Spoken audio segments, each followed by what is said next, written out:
What up, what up, you guys? It's Blackwing2040. Welcome back to the channel. Today, I'm going to be reviewing Wonder Woman 1984. The movie premiered on HBO Max yesterday on Christmas Day.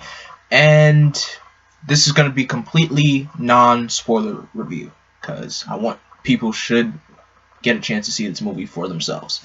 Now, I went into this movie with low expectations. I didn't know what to expect, of course, but I can say it was pretty decent. The film was, pretty decent. Now, I could say, to start things off, like visually, the movie has a really great scope of things. Just where it was shot, most in Washington D.C.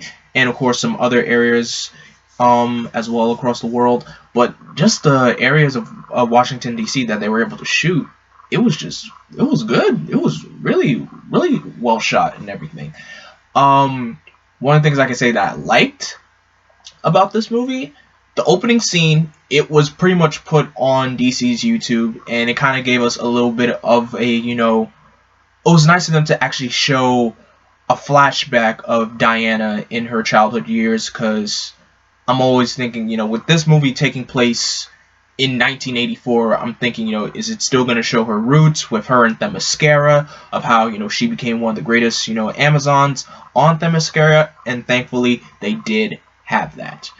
Now, I could say regarding the film's plot, without revealing anything, the first act does kind of drag a little bit. Second act does pick up things, which is good, and then right around the third act, I could say it's debatable for things. But other than that, I could say the second act of the film does hit hard, and I'm glad about that.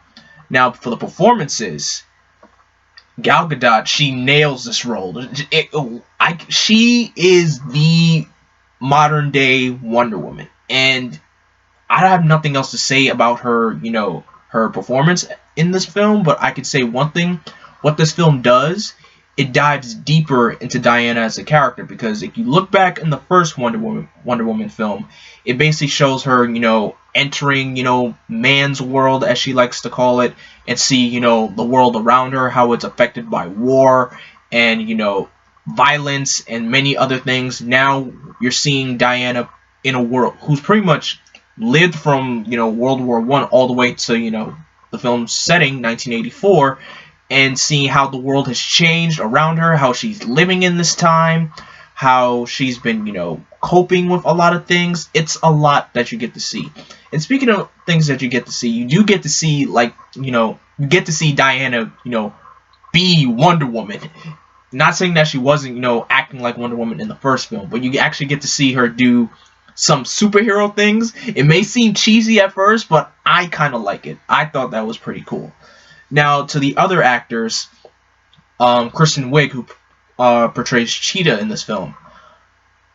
For someone who does, for an actress who's well known for comedy, she actually did a very good job as the Cheetah. There was just some things that I saw parallels to another superhero film, but I could say, just focusing on, her performance, she actually did a pretty great job. And what this film does, you get to see, the friendship between, Diana and her character. And it's a good, dynamic for them to have.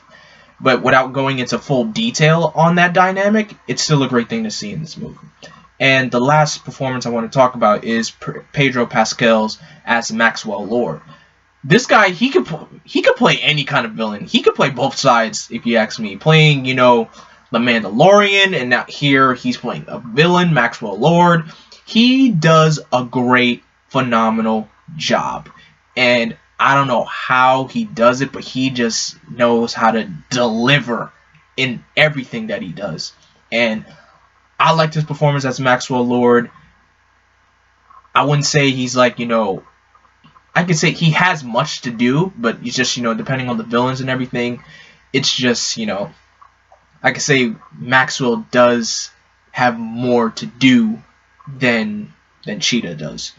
And as far as like, the fight scenes and everything, it's kind of, yes, it's a CGI fest, but I'm not complaining about that anyway, because it is what it is at this point. And if I could give my final rating on this film, I'll be honest, I'll give this film a solid 3 out of 5. That's pretty much a 6 out of 10. So 3 out of 5 for me on Wonder Woman 1984. But anyway, guys, thank you guys so much for watching. If you have watched Wonder Woman 1984, what did you think about it? Did you like it? Did you dislike it? Let me know in the comment section below. Thank you guys so much for watching, and make sure you check it out on HBO Max.